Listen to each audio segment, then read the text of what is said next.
Hoje seria o nosso último dia em Mandalay. Na nossa estadia na cidade, ficámos alojados no Peacock Lodge. Trata-se de um pequeno hotel situado a sul do palácio e gerido por uma família local, que acolhe todos os hóspedes com tal simpatia que nos faz sentir em casa.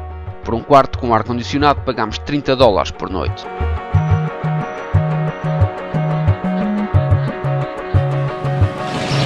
Mais um dia. Continuamos ainda em Mandalay, mas vamos visitar uma zona que se chama Mingun. Para lá chegarmos temos que apanhar um barco, tipo um ferry, e acho que é isso que estão portugueses.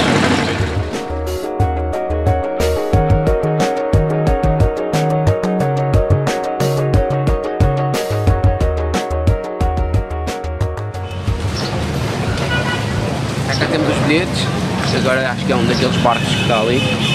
Vamos ver. O porto de Mae Shan foi o ponto de partida para a nossa aventura de hoje. O barco para Mingun sai todos os dias às 9 da manhã e regressa por volta da 1 da tarde. A viagem de ida e volta custa 5.000 kwads e a travessia demora cerca de 1 hora. Mingun é uma pequena aldeia que se encontra nas margens do rio Avevayar e de um modo geral não tem muitos motivos de interesse, mas mesmo assim, e como tínhamos tempo, aproveitámos para ir dar uma olhadela. A grande maioria dos turistas vem por meio-dia e esse tempo é mais do que suficiente para visitar o que há a visitar. Poucos metros depois de desembarcarmos, demos de caras com a grande atração da zona, a inacabada Paia Mingun. Se tivesse sido terminada, neste momento tínhamos à nossa frente a maior pagoda do mundo. Foi iniciada em 1790, mas depois da morte do rei, em 1819, os trabalhos pararam e nunca mais foram retomados. Após o sismo de 1838, a sua enorme estrutura sofreu graves danos que ainda hoje são bem visíveis. Seja como for, é uma obra impressionante, mas os locais apelidam-na de a maior montanha de tijolos do mundo. Os 3 ou 4 locais que podemos visitar em Mingun estão todos numa área de talvez 600 metros. Como tal, só precisamos de andar alguns minutos para chegar ao próximo spot. E que grande spot! O sino de Mingun tem um peso total de 90 toneladas, mede na parte inferior 5 metros e 6,30 metros da base até ao topo. Levou 2 anos a fabricar e é o maior sino suspenso do mundo.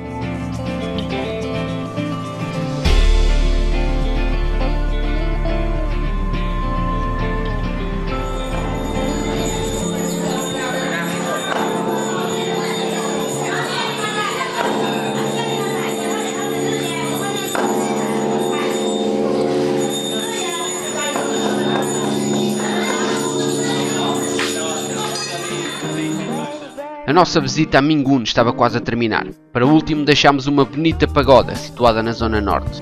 Erguida em 1816 com material que sobrara da construção da Paia Mingun, destaca-se de toda a paisagem que a envolve, por ser toda pintada de branco.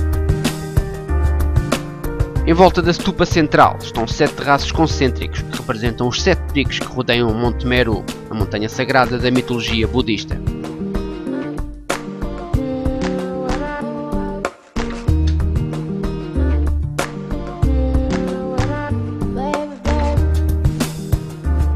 De todas as pagodas que havíamos visitado, esta foi a única em que nos foi permitido subir ao ponto mais alto. E daí, além da paisagem, temos a verdadeira percepção da grandeza da Paia Mingun. Por agora estava na hora de regressar a Mandalay e preparar as mochilas. Daqui a poucas horas iniciamos mais uma etapa da nossa viagem. Estamos no final do nosso 4º dia. Está na hora de dizermos adeus a Mandalay. Vamos apanhar o comboio noturno para Bagan. Se correr bem amanhã de manhã chegaremos lá. São 8 da noite, em princípio ele parte aqui às 9 e por volta das 5 da manhã estamos a chegar a Bagan.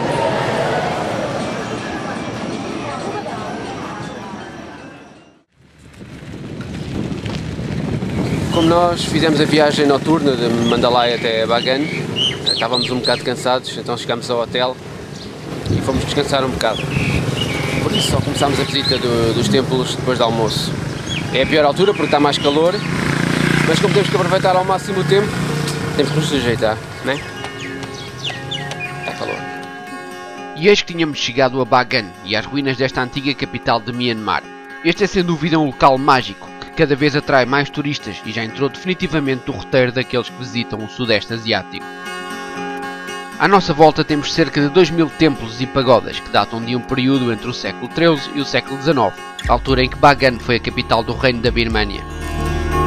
Tal como em Mandalay, também aqui optámos por alugar umas bicicletas para nos deslocarmos. Pagámos $1,50 por dia e, na nossa opinião, achamos que foi a opção mais acertada, porque nos permite ter alguma liberdade, paramos onde queremos e quando queremos. Hoje ficamos pela zona velha de Bagan, ou Old Bagan, que é uma área relativamente pequena, mas com uma grande quantidade de templos. Alguns deles são mesmo dos mais importantes.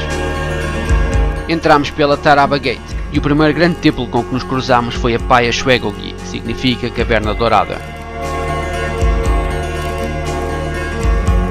A sua construção iniciou-se em 1131 e só foram precisos 7 meses para estar terminado. Tem um estilo idêntico a muitos outros templos de Bagan. O interior é um pouco escuro e acolhe um grande Buda de madeira coberto com folha dourada. Existem também umas escadas que nos conduzem a uma varanda situada no andar superior. Aí tivemos a verdadeira noção da extensão da planície de Bagan. E mesmo à nossa frente, lá estava o templo que escolhemos visitar a seguir. Deixámos as bicicletas e percorremos a pé os cerca de 200 metros que separam os dois templos. Com 63 metros, este é um dos mais importantes edifícios de Bagan, por ser o mais alto. Com tantos templos à disposição, os mais importantes destacam-se pelo mais bonito, o maior, o mais alto ou o mais bem conservado. Este templo, tal como a grande parte dos aqui existentes, chama a atenção devido à sua arquitetura exterior, ao passo que o interior é básico e normalmente decorado com algumas pinturas e grandes estátuas de Buda. Neste caso em particular, o que vimos não acrescentou nada de novo ao que tínhamos visitado momentos antes. A visita a cada um dos templos demora em média 30 minutos, máximo dos máximos 40, e nesta altura já estava na hora de voltarmos à estrada. Pedalámos com muito pó à mistura e um pouco mais adiante parámos para conhecer mais um templo que, apesar de pequeno, não deixa de ter muita importância na história da antiga capital. A pagoda Bupaya data do século IX e é o mais antigo santuário de Bagan. Esta é na realidade uma réplica da original, que caiu ao rio durante um sismo em 1975. Na área que hoje tínhamos planeado visitar, todos os templos e pagodas estão relativamente perto uns dos outros, e de bicicleta não foi preciso mais de 5 minutos para chegarmos a outro dos gigantes de Bagan. Com o nome que se traduz como o sítio onde se presta homenagem, este é mais um enorme templo, que se enquadra nos restantes que havíamos visitado anteriormente, e que impressiona pela sua grandeza. Com 60 metros é o segundo mais alto, e foi uma pena que não nos foi permitida a subida aos andares superiores. Como era de esperar, à entrada de todos os templos que temos visitado, se encontram imensas lojas com souvenirs e muitos deles nem têm nada a ver com o país.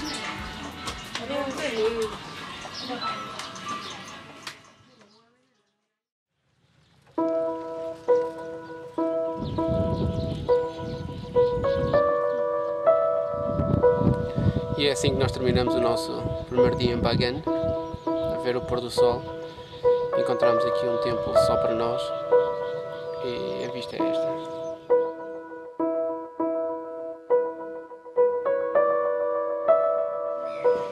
Começamos o nosso segundo dia em Bagan com a visita ao mais famoso templo aqui do parque, chama-se Paya Ananda, e é um dos mais bonitos e um dos mais bem conservados templos. É também um dos mais venerados pelos locais.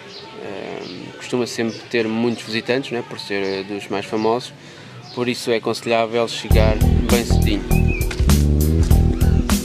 Este é sem dúvida o templo mais famoso e o mais visitado de Bagan. Apesar de terem passado mais de 900 anos desde a sua construção, continua em ótimo estado de conservação, especialmente a stupa dourada em forma de espiga de milho que se encontra no topo. Entramos pela única das 4 portas que está aberta ao público e uma vez lá dentro podemos constatar que o interior não difere muito dos outros templos, mas este muito mais ornamentado. O que chama de imediato a atenção é o enorme Buda dourado, com 7 metros de altura e que parece receber todos os visitantes com um sorriso de boas-vindas. As paredes estão decoradas com centenas de pequenos altares e cada um deles contém a estátua de Lord Buda. Existe também um corredor que nos permitiu percorrer o interior do templo e descobrimos que afinal existem mais 3 grandes Budas, cada um deles alinhado com as restantes 3 portas.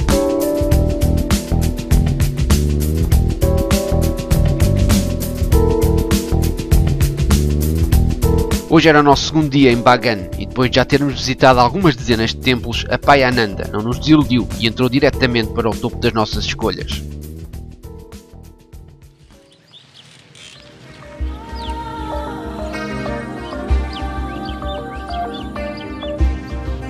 Continuámos a nossa visita e não tardou até chegarmos a mais um dos grandes templos de Bagan. O Tinlumilu data do século XIII e foi aqui erguido porque, segundo reza a história, terá sido exatamente neste local que em 1218 o rei Nantagma foi coroado.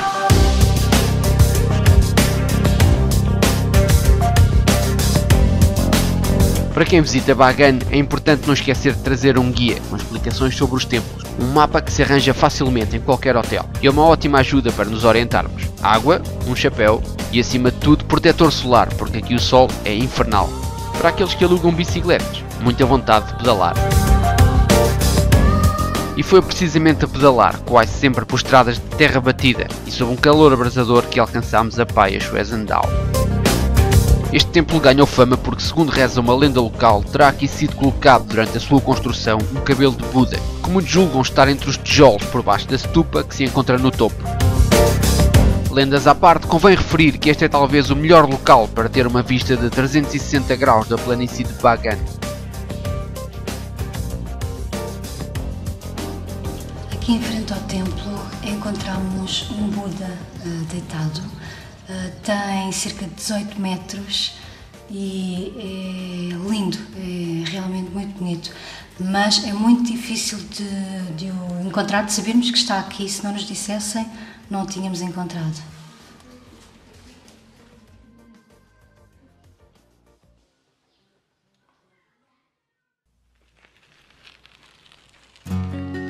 Por esta altura já o nosso dia se aproximava rapidamente do fim. Para o último deixámos o grande colosso de Bagan.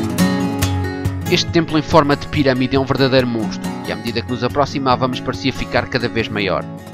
Construído entre 1167 e 1170 pelo então rei Naratu, que terá chegado ao trono após assassinar o seu pai e o irmão mais velho. Além disso, terá também morto uma das suas mulheres por esta praticar rituais hindus sem o seu conhecimento. Anos mais tarde, parece que se arrependeu do mal que tinha feito, e a forma que arranjou para se livrar dos seus pecados foi erguer este gigantesco templo. Quanto a nós, e depois de 2 dias em que visitámos algumas dezenas de templos, entramos e mais uma vez o que vimos não nos conseguiu surpreender. Acabou por ser mais do mesmo. E foi com muita pena que tivemos de nos despedir de Bagan. Partimos com a sensação de dever cumprido, pois tudo tinha corrido como havíamos planeado.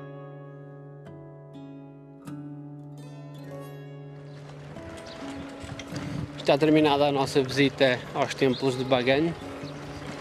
Agora é hora de voltar para o hotel, tomar uma banhoca e descansar, porque amanhã é outro dia. Até amanhã.